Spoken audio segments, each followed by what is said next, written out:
இன்னைக்கு நம்ம little super stars TV மொபைல்னு ஸ்கிரீன் அடிக்ஷன்ல முழுகி போகாம ஓடி ஆடி விளையாடி ஹெல்தியாவும் ஷார்ப்பராவும் வளரணும் இல்லையா? 50+ kids centric amenities. Stepstone Viram phase 2 kids themed apartments. Stepstone Viram Phase 2 காட்டுப்பாக்கம்ல premium 2 and 3 BHK apartments just 79 lakhs all inclusive.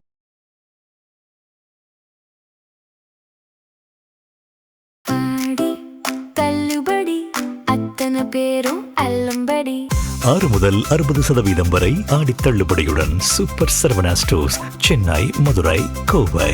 Fine time cine நேயர்களுக்கு வணக்கம். நம்ம சேனல்ல தொடர்ந்து நிறைய இன்ட்ரெஸ்டிங்கான சினிமா அப்டேட்ஸா இருக்கட்டும், செலிபிரிட்டி பயோகிராஃபிஸா இருக்கட்டும், இது எல்லாத்தையும் வந்துட்டு தொடர்ந்து பார்த்துட்டு வரோம்.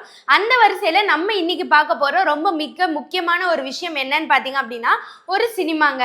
அந்த சினிமா ஆரம்ப காலத்துல இருந்து இப்ப வரைக்கும் வந்துட்டு ஒரு ட்ரெண்ட் செட்டராகவும், நம்ம இப்ப இருக்கிற சொசைட்டில நிறைய கேள்விகள் கேட்கிறோம் இல்லையா, அதுக்கெல்லாம் ஆரம்ப கட்டத்துல ஒரு பேசிக் ஒரு அடித்தளம் போட்ட ஒரு சினிமாவா இருக்கிற அந்த ஒரு படம். அந்த படம் ரிலீஸ் ஆகி இன்னைக்கு 51 வருஷம் ஆயிடுச்சுங்க. ஸோ அந்த படத்தை பத்தி தான் இந்த வீடியோல நம்ம ஃபுல்லா பார்க்க போறோம். அந்த டைம்ல பிறந்த நிறைய பேர் இப்போ வந்துட்டு தாத்தா பாட்டி அந்த கேட்டகரியில தான் இருப்பாங்க. கொஞ்சம் கசப்பா இருந்தாலும் அதுதான் உண்மை. ஸோ அந்த மாதிரி ஒரு படம் வந்துட்டு இவ்வளோ வருஷம் கடந்தும் இப்பவும் நம்ம சொசைட்டிக்கு ஏற்ற ஒரு படமா, நிறைய பேர் வந்துட்டு பேச தயங்கின ஒரு விஷயத்த வந்துட்டு வெளிப்படையா காமிச்ச ஒரு படமா வந்துட்டு இருக்கு. ஸோ அந்த படம் என்னன்னு கண்டுபிடிச்சிட்டீங்களா இல்லையா? ஸோ இந்த வீடியோவில் சொல்கிறேன், இந்த வீடியோவை ஃபுல்லாக பாருங்க. 1975 ஆகஸ்ட் 15 இன்னைக்கு அந்த ஒரு டேட்டில் தான் வந்துட்டு தமிழ் சினிமாவில் ரொம்ப முக்கியமான ஒரு படம் வந்துட்டு ரிலீஸ் ஆகுது. அந்த படத்தோட டைரக்டர் பார்த்தீங்க அப்படின்னா நல்ல பிரபலமான நிறைய டிஃப்ரெண்ட் கதைகளுக்கு அப்படின்னு பேர் போன ஒரு டைரக்டர் தான் வந்துட்டு கே பாலச்சந்திரன். ஸோ அவர் தான் வந்துட்டு இந்த படத்தை டைரக்ட் பண்ணியிருக்காரு. அண்ட் இந்த படத்தில் வந்துட்டு கமல்ஹாசன் அவர்கள் நடிச்சிருக்காங்க. சூப்பர் ஸ்டார் அப்படின்னு நம்ம இன்னைக்கு வந்துட்டு ரொம்ப பெருசாக கொண்டாடுற ரஜினிகாந்த் அவர்களுக்கு வந்துட்டு இந்த படம் ஆரம்ப படமா வந்துட்டு அமைஞ்சது. ஸோ இந்த மாதிரி எல்லாம் வந்துட்டு ஒரு அடையாளம் இருக்கிற ஒரு படம் என்ன கண்டுபிடிச்சிருப்பீங்கன்னு நினைக்கிறேன். அதுதாங்க அபூர்வ ராகங்கள். ஸோ அபூர்வ ராகங்கள் ரிலீஸ் ஆகி இன்னைக்கு வந்துட்டு 51 வருஷம் முடிஞ்சிருக்கு. ஸோ அந்த படத்தோட டீட்டெயில்ஸ் பத்தி சின்னதா வந்துட்டு பார்ப்போம். ஸோ இந்த படம் வந்துட்டு வெறும் ஒரு காதல் கதை அப்படின்னு நினச்சா அதுதான் வந்துட்டு முட்டாள்தனம். ஸோ ஒரு காதல் கதையிலும் வந்துட்டு ஒரு ட்விஸ்ட்டுக்கு மேலே ட்விஸ்ட் வச்சு ஒரு வித்தியாசமான ஒரு கதையாக வந்துட்டு எடுத்திருப்பாரு டைரக்டர் அவர்கள். ஸோ இந்த படத்தில் பார்த்தீங்க அப்படின்னா கமல்ஹாசன் அவர்கள் வந்துட்டு பிரசன்னா அப்படின்ற ஒரு ரோல் வந்துட்டு பண்ணியிருக்காங்க. ஸோ அவர் வந்துட்டு கொஞ்சம் யங் ஏஜாக வந்துட்டு இருக்காங்க. அவருக்கு வந்துட்டு வயசு ஜாஸ்தியான ஒரு லேடி கேரக்டர். ஸோ அவங்க மேலே வந்துட்டு இவங்க பிரசன்னா அவர்களுக்கு காதல் வருது. அந்த கேரக்டர் தான் வந்துட்டு ஸ்ரீவித்யா அவர்கள் நடிச்சிருப்பாங்க. அது வந்துட்டு பைரவி அப்படின்ற ஒரு கேரக்டர் நேம்ல. ஸோ இவங்க 2 பேருக்கும் நடுவில், அதாவது பிரசன்னாக்கு பைரவி மேல வந்துட்டு காதல் ஏற்படுது. ஓகே, இது வந்துட்டு போக போக நம்மளுக்கு ஒரு காதல் கதையா இருந்தாலும் அந்த இடத்துல ஒரு பெரிய ட்விஸ்ட் வைக்கிறாரு பாலச்சந்திரன் அவர்கள். அதுதான் என்னன்னு பாத்தீங்கன்னா, இந்த பிரசன்னாவோட அப்பா இருப்பாங்களே, அதாவது மகேந்திரன் கேரக்டர். ஸோ அவர் வந்துட்டு இந்த பைரவியோட மகளான ரஞ்சினியை வந்துட்டு காதல் பண்ணுவாங்க. ஒரு இளம் வயது இருக்கக்கூடிய ஆண், ஒரு வயது மூத்த ஒரு பெண் வந்துட்டு இருக்காங்க. இன்னொரு சைடு பார்த்தீங்க அப்படின்னா ஒரு வயது மூத்த ஆண் இருக்காங்க, ஒரு இளம் வயதில் இருக்கக்கூடிய பெண். ஸோ இவங்க 2 பேரோட காதல் வந்துட்டு அவங்க 2 பேருக்கும் தெரியாம தான் வந்துட்டு நடக்குது. ஸோ இது வந்துட்டு கடைசியில் ஒரு சுச்சுவேஷனில் மீட் பண்ணுறக்கூடிய ஒரு நிலைமை வரும் இல்லையா, எங்கேயாவது ஒரு இடத்துல கிளாஷ் அப்படின்றது வரும். ஸோ அந்த சுச்சுவேஷனை இவங்க 4 பேரும் வந்துட்டு எப்படி ஹேண்டில் பண்ணுறாங்க அப்படின்றத இந்த படத்தோட ஒரு மெயின் ட்விஸ்டாக வந்துட்டு இருக்கு. அண்ட் இந்த இடத்துல இருந்து தான் வந்துட்டு காதலுக்கு வயசு முக்கியமா அப்படின்ற ஒரு கேள்வியே வந்துட்டு இந்த இடத்துல இருந்தா ஸ்டார்ட் ஆகுது. ஸோ இப்போ வரைக்கும் நம்ம சொசைட்டில அந்த ஒரு கேள்வி வந்துட்டு இருந்துட்டே தான் இருக்கு, காதலுக்கு வயசு கிடையாது அப்படின்றது. ஸோ இதுக்கு ஒரு அடித்தளம் போட்ட படம் அப்படின்னா அது அபூர்வ ராகங்களா தான் இருக்கு. விக்ரமாதித்தன் வேதாளம் கதை நம்ம எல்லாரும் கேள்விப்பட்டிருப்போம் இல்லையா? ஸோ இந்த மாதிரி வேதாளம் வந்துட்டு அவங்க முதுகுல இருக்கும். இந்த கதை நம்ம எல்லாருக்குமே தெரியும். ஆனால் இந்த கதையில இருக்கிற ஒரு ட்விஸ்ட் இருக்கு. அதுதான் வந்துட்டு ஒரு மனுஷன் அவங்களோட அப்பாவுக்கு வந்துட்டு என்ன ஆகும் அப்படின்னா மாமனாரா ஒருத்தர் வருவாங்க. அதுக்கப்புறம் அந்த மாமனார் இவங்க கதையில எப்படி ட்விஸ்ட் பண்றாங்க, இந்த மாதிரி ஒரு ரிலேஷன்ஷிப்போட ட்விஸ்ட் வந்துட்டு அந்த கதையில இருக்கும். ஸோ அந்த மாதிரி வந்துட்டு இருக்கிற அந்த ட்விஸ்டா புதஞ்சிருந்த ஒரு கருத்தை தான் எடுத்து இந்த அபூர்வ ராகங்கள் படத்துக்காக வந்துட்டு பாலச்சந்திரன் அவர்கள் யூஸ் பண்ணியிருக்காங்க. ஸோ இந்த படத்தோட கேஸ்ட் பற்றி பேசணும் அப்படின்னா வந்துட்டு முதல்ல கமல்ஹாசன் அவர்கள், அவர் பிரசன்னா அப்படின்ற ரோல் பண்ணியிருக்காருன்னு சொன்னோம் இல்லையா, இளம் வயது இருக்கக்கூடிய நபர். இப்போ வந்துட்டு எப்படி வந்துட்டு சொசைட்டிக்கு எதிராக நம்ம கான்ட்ராஸ்ட்டை பேசுகிறோம். ஸோ அந்த ஒரு கேரக்டராக அப்போவே வந்துட்டு அந்த படத்தில் அவர் நடிச்சிருந்தாரு.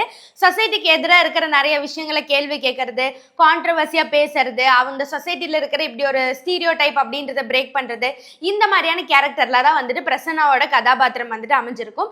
அண்ட் ஆல்ரெடி வந்துட்டு இந்த படத்தில் பார்த்தீங்க அப்படின்னா ஸ்டார்டிங்ல இருந்து மகேந்திரன், அதாவது அதாவது பிரசன்னாவோட அப்பா கேரக்டர். ஸோ இவங்க அப்பா பையனுக்கு வந்துட்டு ஒரு கிளாஷ் இருந்துகிட்டே தான் இருக்கும் ஆரம்பத்துல இருந்து. ஸோ அந்த கிளாஷாக இருக்கட்டும், அந்த ஒரு வயது மூத்த பெண் கூட இருக்கிற காதலாக இருக்கட்டும், இதில் என்ன தப்பு இருக்குது, வயசில் அதாவது காதலுக்கு வயது வித்தியாசம் கிடையாது அப்படின்ற ஒரு கான்ட்ரவர்சி தான் வந்துட்டு இவர் அந்த படத்தில் காமிச்சிருப்பாங்க. ஸோ அவங்க மேலே இருக்கிற வெறும் ஒரு காதலாக மட்டும் இல்லாமல் என்னோட வாழ்க்கையை நான் தான் முடிவு பண்ணுவேன், இது என்னோட விருப்பம் அப்படின்ற ஒரு விஷயத்த வந்துட்டு அந்த கேரக்டர் மூலயமா காமிச்சிருப்பாங்க. ஸோ உலகநாயகன் நம்ம சொல்லவே வேண்டாம், அவரோட நடிப்பு அந்த அளவுக்கு வந்துட்டு அட்டகாசமா இருக்கும் அந்த படத்துல. அதனால அந்த படத்துல அவங்களுக்கு பெஸ்ட் ஆக்டர் அவார்ட் வந்துட்டு கொடுத்திருக்காங்க, ஃபிலிம் ஃபேர் அவார்ட். அடுத்ததா பாத்தீங்க அப்படின்னா பைரவி கேரக்டர்ல ஸ்ரீவித்யா அவர்கள் நடிச்சிருப்பாங்க.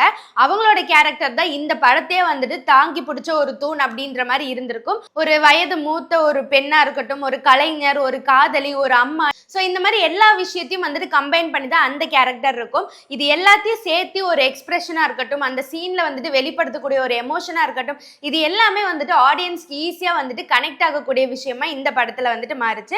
ஸோ அவங்களோட கேரக்டரும் இந்த படத்துக்கு ரொம்ப முக்கியமானது தான். அண்ட் அடுத்ததா பாத்தீங்கன்னா மகேந்திரன், அதுக்கப்புறம் வந்துட்டு ரஞ்சினி கேரக்டர், அதாவது வயது மூத்த ஆண், அதுக்கப்புறம் வந்துட்டு இளம் பெண் இருப்பாங்க இல்லையா.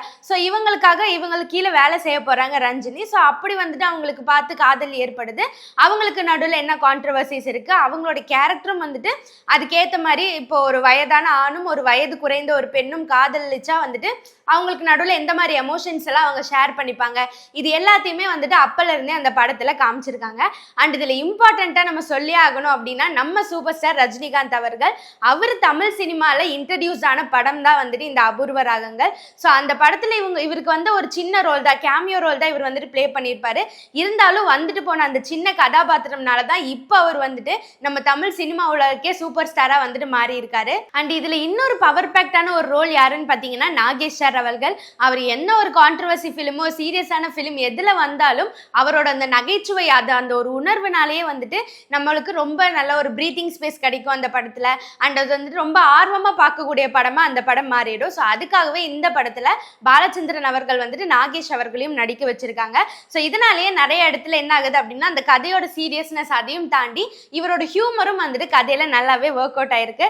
ஸோ சொல்லவே வேண்டாம், நாகேஷ் சாரோட நடிப்பும் வந்துட்டு இதுல ரொம்ப அற்புதமா பண்ணியிருப்பாரு. அண்ட் அடுத்ததா பாத்தீங்க அப்படின்னா ரொம்ப முக்கியமானது பாலச்சந்திரன் அவர்களுடைய ஸ்கிரீன் பிளே பத்தி நம்ம வந்துட்டு சொல்லியே ஆகணும்.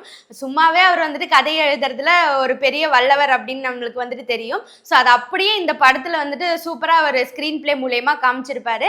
ஃபர்ஸ்ட் ஒரு புதிரை வந்துட்டு கொண்டு வந்து அப்புறம் அதை வந்துட்டு கதையா மாத்தி அந்த கதைக்குள்ளேயே வந்துட்டு ஒரு ஆன்சர் வர மாதிரி இருக்கும். ஆனா கடைசியில நம்ம கிட்டே ஒரு கேள்வியை வந்துட்டு விட்டுட்டு போயிடுவாரு. இந்த மாதிரி ட்விஸ்டடா வந்துட்டு ஸ்கிரீன் பிளே எழுதுறதுல அவர் வந்துட்டு வேற லெவல், நம்ம எல்லாருக்குமே தெரியும். அந்த மாதிரி தான் இந்த கதையும் வந்துட்டு அமைஞ்சிருக்கும். அண்ட் இந்த படத்தோட ஸ்கிரீன் பிளே அப்படின்னு பாத்தீங்கன்னா ஒரு படம் வந்துட்டு ஸ்கிரீன் பிளே எவ்வளவு ஸ்ட்ராங்கா இருக்கோ அந்த அளவுக்கு தான் ஆடியன்ஸ் ரெஸ்பான்ஸும் வந்துட்டு இருக்கும். அந்த விஷயத்துல இந்த படம் வந்துட்டு ஒரு ஃபுல் சர்க்கிளை வந்துட்டு கம்ப்ளீட் பண்ணியிருக்கு அப்படின்னு தான் சொல்லணும். அண்ட் இந்த படத்துல அடுத்த ஒரு ஸ்ட்ரெங்க் அப்படின்னு பாத்தீங்கன்னா இந்த படத்தோட மியூசிக் தான். MS விஸ்வநாதன் அவர்கள் மியூசிக் டைரக்டரா இருப்பாங்க. அண்ட் நிறைய பாட்டுக்கு ரிலிக்ஸ் எழுதுனது வந்துட்டு கண்ணதாசன் அவர்கள். ஸோ MSV கண்ணதாசன் இவங்க ரெண்டு பேரோட ஒரு கூட்டணி அப்படின்றது ரொம்ப பிரம்மாண்டமா இந்த படத்துல வந்துட்டு ஒர்க் அவுட் ஆயிருக்கு. இந்த படத்தோட ஒவ்வொரு பாட்டும் அதுல இருக்கிற ஒவ்வொரு வரிகளும் வந்துட்டு ஒரு மனிதனோட அவங்களோட வாழ்க்கையில வந்துட்டு எப்படி இருக்கணும், அவங்களோட வாழ்க்கையில என்னென்ன விஷயங்களை கடந்து வந்திருக்காங்க அப்படின்னு ஒவ்வொரு சீன் பொறுத்தும் அந்த ஒவ்வொரு கேரக்டரையும் அண்டர்ஸ்டாண்ட் பண்ணி அந்த ரிலிக்ஸ் வந்துட்டு கொடுத்துருப்பாங்க. ஸோ அந்த அளவுக்கு MSV அவர்களோட பாட்டு, கண்ணதாசன் அவர்களோட ரிலிக்ஸ், இது ரெண்டுமே வந்துட்டு ரொம்ப சூப்பராகவே வந்துட்டு இந்த காம்போ ஒர்க் ஆயிருக்கு இந்த படத்துல. இந்த படத்துக்கு நேஷனல் ஃபிலிம் அவார்ட்ஸ்ல வந்துட்டு best feature film in Tamil award கிடைச்சிருக்கு. அண்ட் இந்த படத்துல கமல்ஹாசன் அவர்களுக்கு பெஸ்ட் ஆக்டர் அவார்டு கிடைச்சிருக்கு. இந்த படத்துக்கு பெஸ்ட் ஃபிலிம் அவார்ட். அண்ட் இந்த படத்தோட டைரக்டரான K பாலச்சந்திரன் அவர்களுக்கு பெஸ்ட் டைரக்டர் அவார்ட். இப்படின்னு அந்த படத்துல இருக்கிற எல்லாருக்குமே வந்துட்டு ஒரு அங்கீகாரம் கிடைச்சிட்டு தான் இருக்கு. ஸோ இந்த படம் ரிலீஸ் ஆகி இப்போ 51 வருஷம் வந்துட்டு முடிஞ்சிருக்கு. இந்த படத்துல பாத்தீங்கன்னா நிறைய கேள்விகள் நம்மளுக்காக விட்டு போயிருக்காரு பாலச்சந்திரன் அவர்கள். ஸோ பாத்தீங்க அப்படின்னா வந்துட்டு காதலுக்கு வயசு முக்கியமா, ஒரு உறவை வந்துட்டு சமூகம் தான் முடிவு பண்ணுதா, ஒரு பெண்ணுக்கு அவளோட வாழ்க்கையை வந்துட்டு தேர்ந்தெடுக்கிறதுக்கு உரிமை இல்லையா, அதுக்கப்புறம் மனிதருக்குள்ள இருக்கிற உறவை வந்துட்டு அந்த ஒரே ஒரு பெயர்னால, அந்த உறவு அப்படின்ற ஒரு பெயர்னாலே வந்துட்டு முடிச்சிருமா. ஸோ இந்த மாதிரி நிறைய கேள்விகளை வந்துட்டு அந்த படம் மூலியமா அவர் வந்துட்டு விட்டுட்டு போயிருக்காரு. இப்போ வரைக்கும் இந்த மாதிரி கேள்வியை யங் ஜென்ரேஷனா நம்ம வந்துட்டு கேட்டுட்டு தான் இருக்கோம். ஸோ இது ஆரம்பிச்சதே அந்த ஒரு படம் தான். இந்த படத்தை நீங்க ஆல்ரெடி பார்த்திருந்தீங்கன்னா இந்த படத்துல உங்களோட எக்ஸ்பீரியன்ஸ் எப்படி இருந்தது, இந்த படம் மூலியமா நீங்க என்ன தெரிஞ்சுக்கிட்டீங்க, மறக்காம கமெண்ட்ல சொல்லுங்க. இன்னும் இந்த படத்தை பார்க்கலாம் அப்படின்னா சீக்கிரமா போய் பார்த்துடுங்க, அந்த அளவுக்கு சூப்பரா இருக்கும் படம். ஸோ இதே மாதிரி அடுத்தடுத்த இன்ட்ரெஸ்டிங்கான அப்டேட்ஸை தெரிஞ்சுக்க மறக்காம நம்ம சேனலை ஃபாலோ பண்ணுங்க. அடுத்த வீடியோல சந்திக்கும் வரை நான் உங்கள் சந்தியா தாஸ்.